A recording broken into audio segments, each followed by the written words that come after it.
Antes que nada, me gustaría decirles qué es normalización.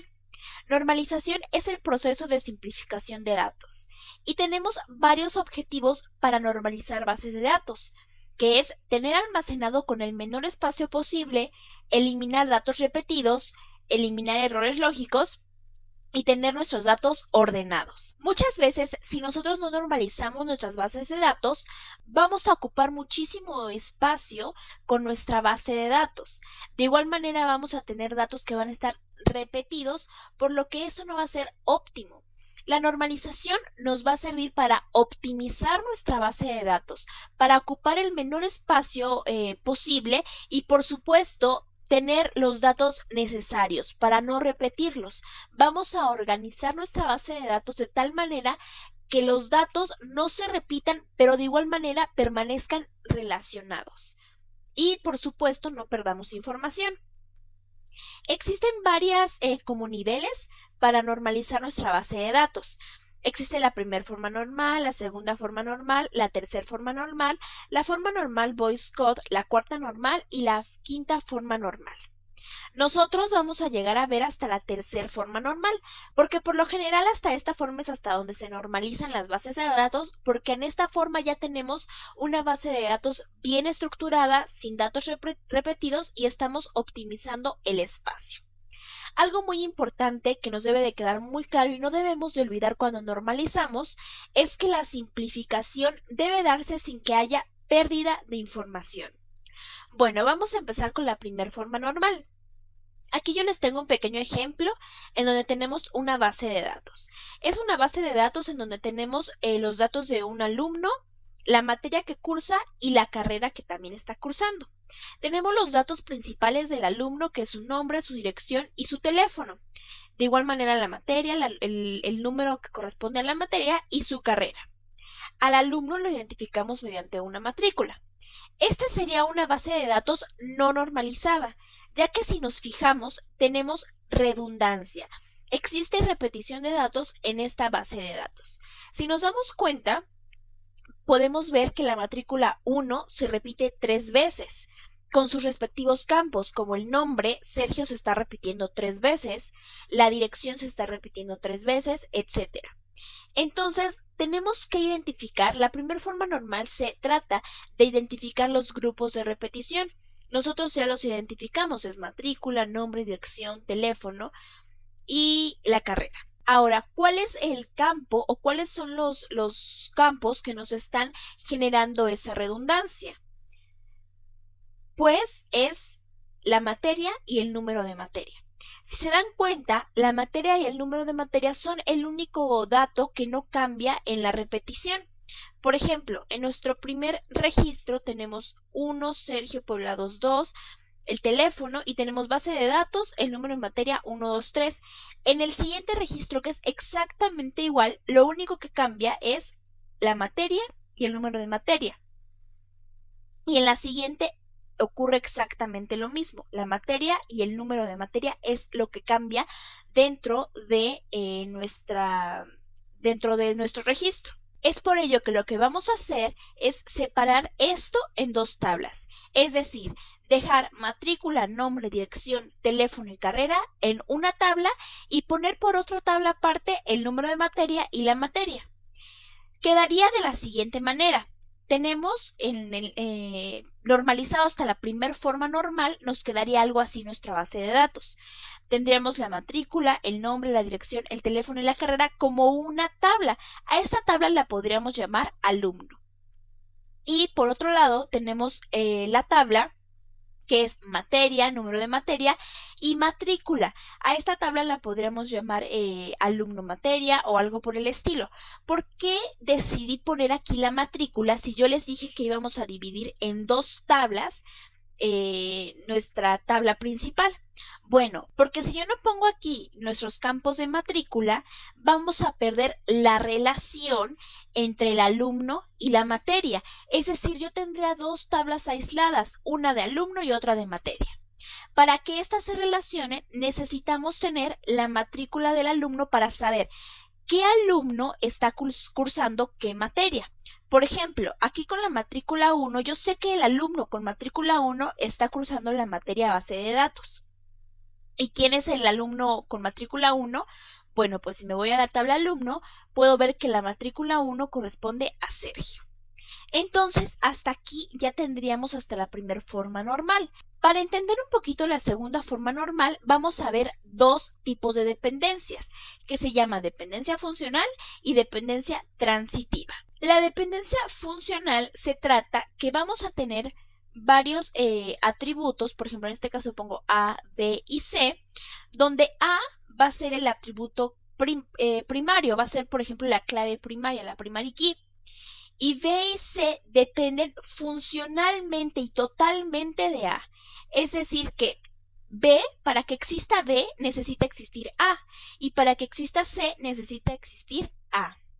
Por su parte, la dependencia transitiva se trata de algo distinto. Aquí tenemos los mismos tres atributos, A, B y C.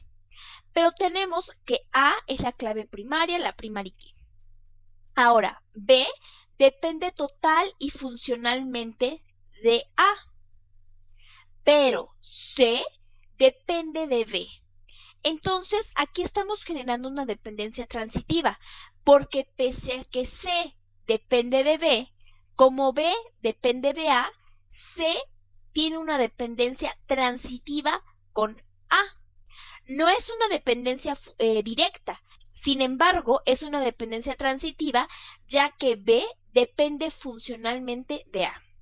Ahorita nos va a quedar un poquito más claro cuando veamos un poco de la segunda forma normal. Ahora, para que nosotros podamos normalizar hasta la segunda forma, la tabla debe de estar ya en primer forma normal y debemos identificar las dependencias funcionales y transitivas. Vamos a hacerlo paso a paso. Aquí tenemos ya nuestra base de datos hasta la primer forma normal, en donde hicimos dos tablas, la tabla de alumno y la tabla de alumno materia. Ahora, aquí lo que vamos a identificar son las dependencias funcionales. Ahora vamos a irnos directamente a la tabla alumno materia, ya que esta cuenta con dos claves primarias, que es matrícula y número de materia.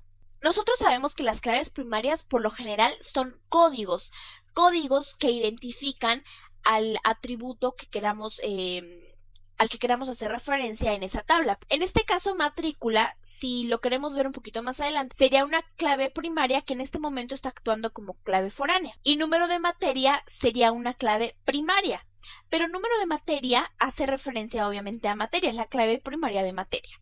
Ahora, vamos a analizar esto un poquito más. Materia depende funcionalmente del número de materia, ya que materia no tendría razón de ser sin un número de materia, ya que el número de materia es la clave primaria. Sin embargo, materia no depende absolutamente de nada con matrícula, por lo que son cosas independientes. Entonces aquí nos estamos dando cuenta de algo, que materia depende funcionalmente, tiene una dependencia funcional con número de materia, sin embargo no tiene ninguna dependencia con matrícula, por lo que no podemos tener en esta tabla matrícula, materia y número de materia. Entonces lo que vamos a hacer es separarlo de nuevo en dos tablas distintas. Quedaría de la siguiente manera. Seguimos teniendo nuestra tabla de alumno y ahora tenemos una tabla en donde únicamente tenemos la matrícula con el número de materia. Es decir, tenemos las dos claves primarias que estamos trayendo como foráneas. Y por otra parte, separamos en otra tabla lo que es materia y número de materia. Esa ya se está convirtiendo en una tabla fuerte, en una tabla que tiene su clave primaria y sus atributos. De igual manera, la de alumno es una tabla fuerte, tiene una clave primaria y sus atributos. En este caso, esta no sería una tabla fuerte, esta sería como una tabla intermedia, como lo vimos en videos anteriores, que va a tener claves foráneas, que son las claves primarias de las claves a las que estamos uniendo. Hasta este momento ya tenemos normalizada nuestra base de datos hasta la segunda forma normal. Ahora vamos a ver la tercera forma normal. Sigamos analizando un poquito nuestra base de datos. Si nos damos cuenta, ya casi la tenemos. Ya tenemos una tabla que sería intermedia, ya tenemos una tabla fuerte que únicamente tiene dos atributos, una clave primaria y otro atributo, y tenemos nuestra tabla de alumno. Sin embargo, hay un pequeño detalle en alumno. Si nos damos cuenta, la carrera depende del alumno, es decir, el alumno estudia una carrera.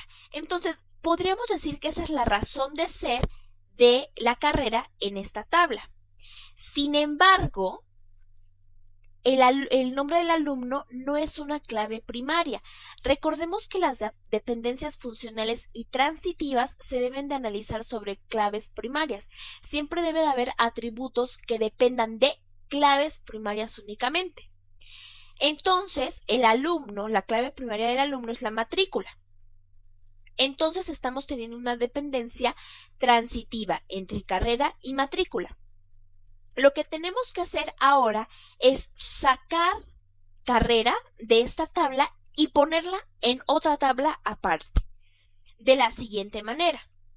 Ahora, tenemos nuestra tabla alumno donde tenemos matrícula, nombre, dirección, teléfono y número de carrera. ¿Qué es número de carrera? La clave primaria que yo le asigné a la tabla carrera. Tengo una nueva tabla que se llama carrera, que tiene su clave primaria, que es número de carrera, y la carrera. Ahora, con esto estamos evitando también redundancia y estamos reduciendo el espacio de almacenamiento. Imaginemos que nosotros tenemos 1 millón de alumnos. Entonces, vamos a tener 1 millón de registros. Si nosotros aquí dejáramos carrera, tendríamos sistemas, mecatrónica, ingeniería civil, etcétera, muchísimas carreras y la tendríamos repetidas. En cuanto a espacio, estamos ocupando menos espacio poniendo simplemente a lo mejor una clave de tipo entero que teniendo una cadena de caracteres que a lo mejor va a ser un varchar de 20 o de 25, no sé. Pero entonces aquí estamos reduciendo espacio y además estamos normalizando. Aquí, bueno, yo agregué otra carrera porque pues obviamente no nada más vamos a tener la carrera de sistemas. Hasta aquí nuestra base de datos ya estaría normalizada, hasta la tercera forma normal. Me gustaría que la analizáramos un poco más y nos diéramos cuenta que no estamos teniendo pérdida de información. Seguimos teniendo nuestra tabla con los alumnos. Nuestros alumnos están relacionados con la carrera. ¿Mediante qué? Bueno, mediante esta clave que es el número de carrera, que es foránea, en alumno y primaria en carrera. Con esto, yo sé que Sergio está estudiando la carrera 1, 2, 3, 4, que es sistemas. También Ana está estudiando la carrera 1, 2, 3, 4, que es sistemas. De igual manera tenemos una tabla que podría ser intermedia en donde tenemos la matrícula y el número de materia, en donde yo sé que el alumno con matrícula 1, que es Sergio, está estudiando la materia 1, 2, 3, que es base de datos. De igual manera está estudiando la materia 2, 3, 4, que es programación web, la 2, 3, 7, que es programación visual, y el alumno con matrícula 2, que es Ana, está estudiando la materia 1, 2, 3, que es base de datos. Entonces, si se dan cuenta, no estamos teniendo pérdida de información y estamos optimizando nuestra base de datos. ¿Por qué? Porque ya no hay repetición. Recordemos nuestra tabla inicial, en donde Sergio, la dirección, el teléfono, todos los datos de Sergio se repetían 3 veces. ¿Por qué? Pues simplemente porque tenía 3 distintas materias. Entonces aquí estamos evitando repetición, no está habiendo pérdida de información, los datos siguen relacionados y estamos ahorrando espacio. En el siguiente video seguiremos viendo normalización con